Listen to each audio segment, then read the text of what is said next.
जिंदगी के नाखून बहुत सख्त होते हैं, उनकी खरोंचें जिस्म पर नहीं रूह पर लगती हैं, और जख्मी रूह की पनाहगाह सिर्फ सजदा ही है।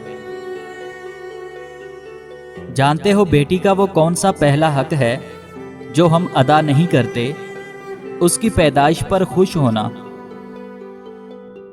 कभी यूं भी सोचा करें कि सामने वाले के लहजे में करवाहट उसकी अकड़ की वजह से नहीं, बल्कि जिंदगी में सही गई तलखियों की वजह से हो सकती है।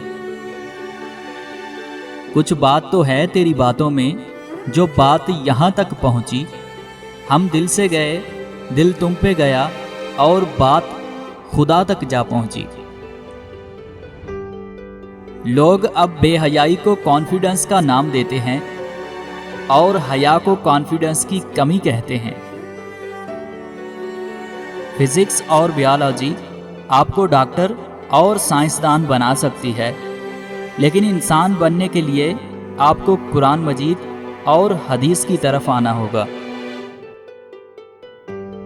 आजमाइश बहुत से निकाब उलट देती है, कहीं पारसाई का, कहीं सब्र का, कहीं इंसानी हमदर्दी का, और कहीं इखलाक का। खोटे को खरे से अलग करने का कुदरत का आजमूदा तरीका यही है।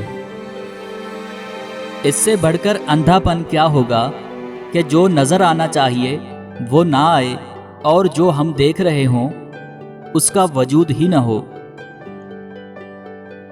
वो औरत हर मर्द की पसंदीदा औरत होती है जो पर्दे में रहती है। छिपकली से डरने वाली एक नाजुक लड़की जब मां बनती है तो औलाद की खातिर दुनिया के मगरमच्छों से भी लड़ जाती है।